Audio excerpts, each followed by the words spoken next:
Prue, what were your five kind of key takeaways from the aged care reform package and the response to the task force? And what do you think the implications of those are? So the main takeaways for me is first and foremost, I think it is absolutely a landmark set of changes for the aged care sector in this country, and most importantly for ageing Australians, those who are in the system now and those that are to come. I think that the second takeaway is the just the appreciation and respect for what it takes to get bipartisan support and agreement around such significant reforms. And I think we as a sector have advocated really well for what the customers of today and the customers of tomorrow need, and what a sustainable sector needs to look like for future generations. And it's really pleasing to see that the government has responded in a really positive way.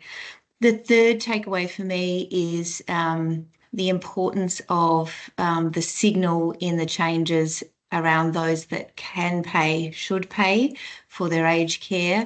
And I know that's a tough conversation in the community that many have avoided in the past, or, sort of stepped around. And so I'm really encouraged by both sides of the government in really addressing and steering into those realities, because the changes that have been introduced mean that the future generations won't be burdened with, unsustainable taxes and other ways to fund aged care in the future. And so I think it will allow for a much more innovative sector in the future as well.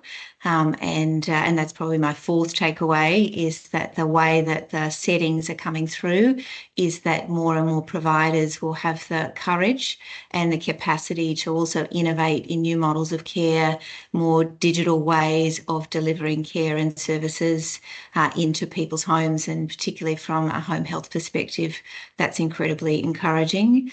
And the fifth thing for me is just an acknowledgement, I think, in the reforms that the really critical and important role that home care providers will need to play, and healthcare providers who deliver clinical services in the home will need to play to make sure that we reach many more Australians in the future.